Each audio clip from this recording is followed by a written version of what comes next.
சளி பிடிச்சி பாடா படுத்துதா? சளியினால தொண்டை வலி, தலைவலி, தலபாரமும் சேர்ந்து இருக்கா? அப்ப இந்த மூலிகை ரசம் ஒரு தடவை வச்சு 2-3 நாளைக்கு தொடர்ந்து குடிச்சிட்டு வாங்க. அவ்வளோ ரிலீஃபாக இருக்கும். எவ்வளோ சளி இருந்தாலும் கரைச்சி வெளியே கொண்டு வரும். நாட்பட்ட சளி, நெஞ்சு சளிக்கெல்லாம் கூட ட்ரை பண்ணி பாருங்க. சளி காய்ச்சல்னால வந்த உடம்பு சோர்வையும் சரி பண்ணும். இது செய்யறதுக்கு நம்ம தூதுவளை கீரை தான் எடுக்க போறோம். இதுல முள்ளு முள்ளா இருக்கும் அப்படின்றதுனால நான் இந்த மாதிரி கட் பண்ணி எடுத்துக்கிறேன்.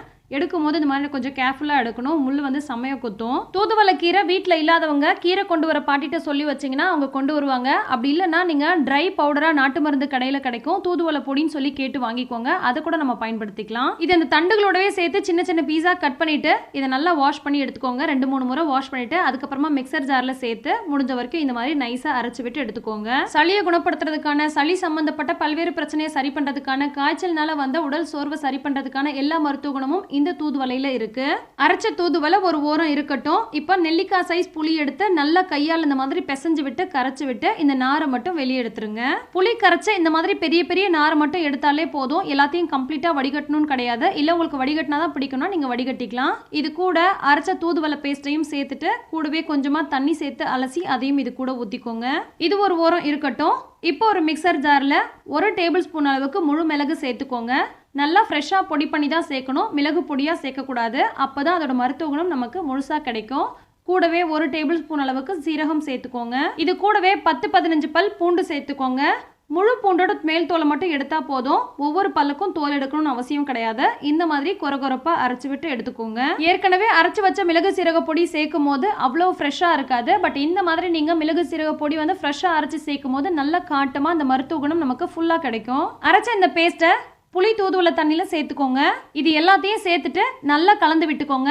ஒரு சிலருக்கு ரசத்தில் ரொம்ப திப்பி திப்பியாக இருந்துச்சுன்னா பிடிக்காது. அந்த மாதிரி இருக்கவங்க இதை வடிகட்டி கூட செஞ்சுக்கலாம். பட் நீங்கள் வடிகட்டாமல் அப்படியே வைக்கும் போது தான் உங்களுக்கு அந்த சளியெல்லாம் நல்லா இலகி வரும். இதை நல்லா கலந்து விட்டாச்சு. இது ஒரு ஓரம் இருக்கட்டும். இப்போ நம்ம ரசத்துக்கு தாளிக்க ஆரம்பிச்சிடலாம். ஒரு பாத்திரம் அடுப்பில் வச்சுட்டு இதில் கொஞ்சமாக எண்ணெய் சேர்த்துக்கோங்க. எண்ணெய் நல்லா சூடானதும் தேவையான அளவுக்கு கடுகு போட்டு பொரிய விட்டுக்கோங்க. கூடவே கொஞ்சமாக காஞ்ச மிளகாய் கிள்ளி போட்டுக்கோங்க. குழந்தைங்களுக்கு கொடுக்க போறீங்க, காஞ்ச மிளகாயோட காரம் வேண்டாம்னு நினச்சிங்கன்னா காஞ்ச மிளகாய் சேர்க்க வேண்டாம். இப்போ நம்ம ஏற்கனவே கலந்து வச்சிருக்க இந்த கலவை தண்ணீரை இது கூட சேர்த்துக்கோங்க. இது கூடவே உங்களுக்கு தேவையான அளவுக்கு தண்ணி சேர்த்துக்கோங்க.